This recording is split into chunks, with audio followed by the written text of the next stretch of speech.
What is up, guys? It is Sam here, and I wanted to talk about that tax foreclosure, mortgage foreclosure property.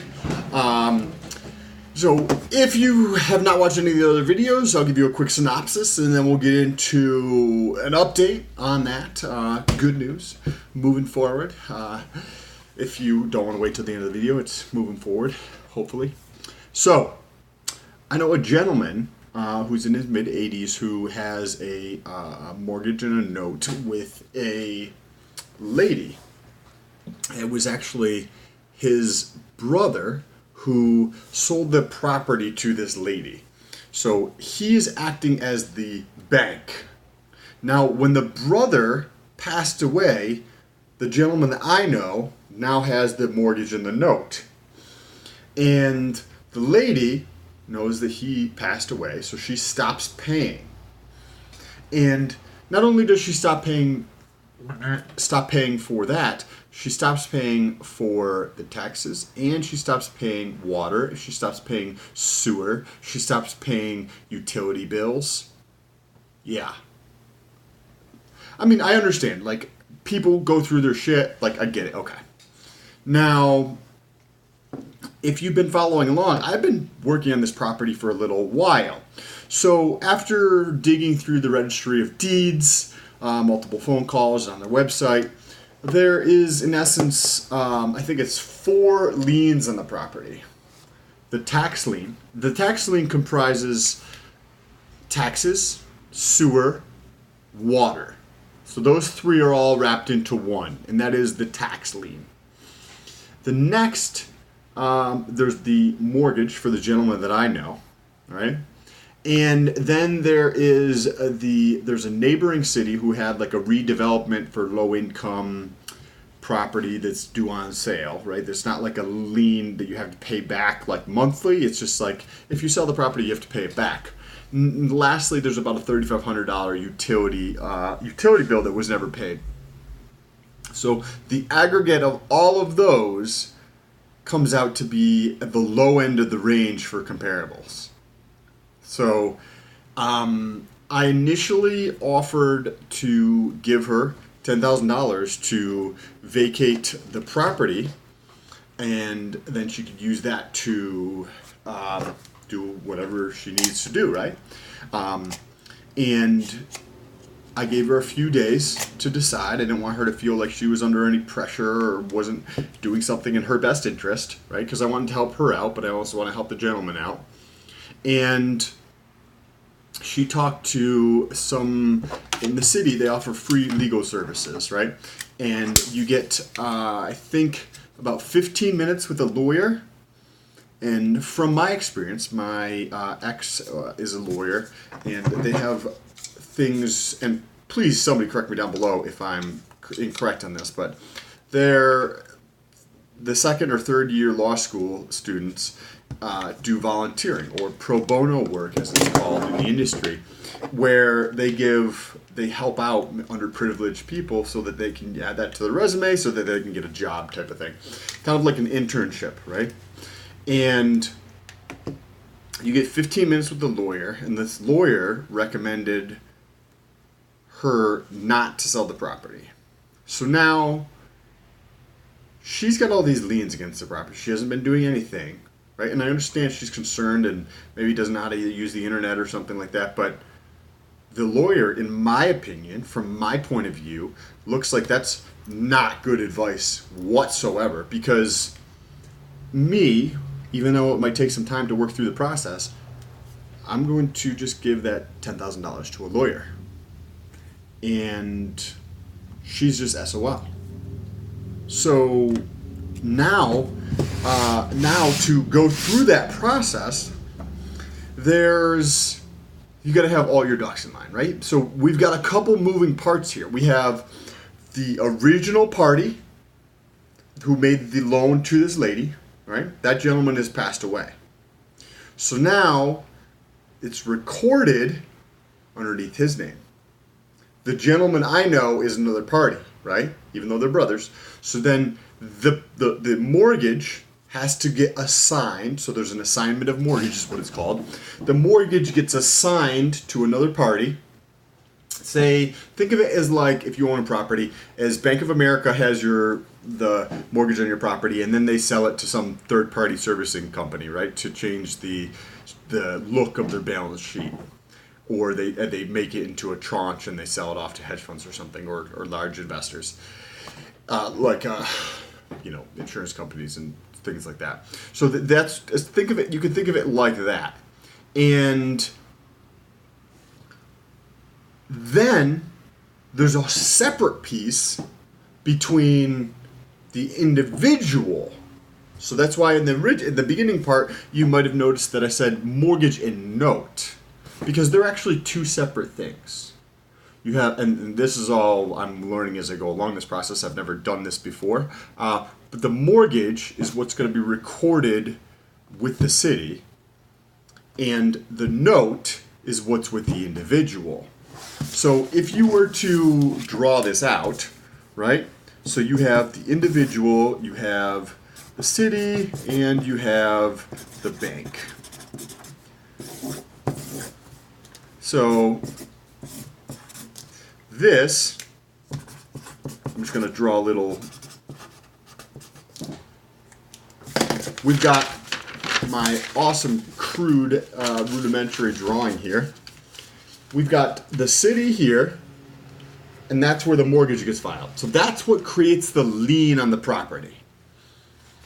And it tells what the dollar amount is and who are the parties involved and all that kind of stuff. And then the note, from my understanding, please, somebody else who's smarter than me, let me know down below in the comments. By the way, on your way down to the comments, there's a red button that says subscribe. Just gently tap on that shit. So the note articulates the terms. So, right, it's a 30-year term. Interest rate is 4.99 or 5.87. Your payments are this. There's an amortization schedule. This is what happens if you're late. There's a late fee. This is what all this. You know what I mean? It just lays out all the details of that, which is separate from the mortgage. Right? There's probably overlap between the two of them, but that's how it kind of ties in. And in our example here, this is the lady, the individual, bank, that would be the gentleman, because it's a person to person. So this is the gentleman that has it, and then the city has the mortgage. So I had this right here, and I had this right here, which is the assignment of the mortgage. So this was the brother. Now this person has control of it. So this person passed away. Now this person has control. So there's something called an assignment of the mortgage, which gets filed with the city. And now it's saying, hey, Bank of America is no longer in charge of this mortgage. ABC Servicing is in charge of it. So that's essentially what happened. So now I have those two pieces. So now all I'm missing is the note. So I went to the city hall this morning for the town that I'm in, and no, there's nothing on there. By the way, the taxes are $92,000. That includes the sewer, that includes the water bill, and like in this city, they don't shut them off. They just like fucking add it to the bill. Like you're just encouraging people. Like they're not gonna pay, And then I went over to the Registry of Deeds, which is in a neighboring town, and I pulled up the list of all the liens on the property. The lady at the Registry of Deeds, shout out to her, she was super helpful. Took like 10-15 minutes of her time to help walk me through what that meant when we had those on there, so that's kudos to her. And then I reached out to the original lawyer who did the document. So say this is the mortgage, right? This is what would have been filed with the city. On there's the lawyer's information in the corner. That's the original lawyer who did the mortgage and the note roughly 12 years ago and change. So I had originally reached out to them, I think twice, and they never got back to me. And I reached out today, and the girl was super helpful, and she said, yes, we do have the promissory note. promissory note is just this. So she said that they will be finding it later this week. She was very, very helpful. So shout out to her for being super helpful. Now, what happens if I have this? That means I have all the keys to the palace. No, that means I can probably start the process. And then it should, more than likely, if I have all the pieces, I would, from the first, so there's different lawyers involved, and I apologize for the ambiguity around that. The lawyer on the mortgage is not the lawyer I personally am using to do the foreclosure. The lawyer on the original paperwork, he did that with the gentleman who passed away, right? So his information is on there, and I reached out to his office. Now, that's different lawyer than the lawyer I am working with. And I don't even know if I'm going to continue working with this lawyer. I got a recommendation from the lady that I talked to for somebody else, but I'll keep you guys posted. If you're interested, make sure you press that thumbs up button or let me know down below in the comments. So now they have all those pieces. From my understanding, I've talked to 2 separate lawyers, and it should probably take 90 to 120 days. So this is midway through the month of June, and we'll see how this goes from here. I don't know. I'm not sure what the process is this weekend. By Monday, I should have the promissory note. If I do have the promissory note, I will be more than happy to share it with you guys and walk you through this process. The next time somebody else has the same issue or is going to go through a foreclosure, hopefully these videos are helpful. If you want to follow along with this journey of me hopefully getting this is by the way, the property is set up to be a 4-family. So 4 units. It's currently set up for 3. But there's the utility, the electrical setup for 4. But it's set up as 3 units currently, so I could always convert it to 4 units and it wouldn't be that much of an issue for 4 units for under 200 grand.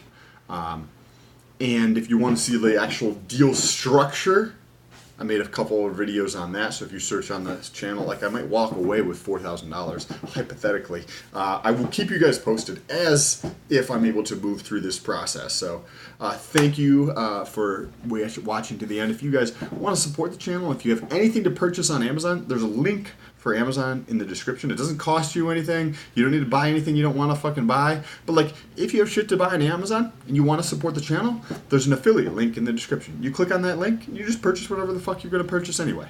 Like, don't buy shit you don't need, but if you're going to buy something from Amazon and if you want to support the channel, there's a link down there and I would appreciate it. Appreciate you guys. Share this video with somebody else if you know they're going through something and trying to learn more about this process. Or have them reach out to me. My link for Instagram is in the description. They can shoot me a DM and I'll get back to them. Maybe we can chat. Maybe we can help each other out in some way. Peace.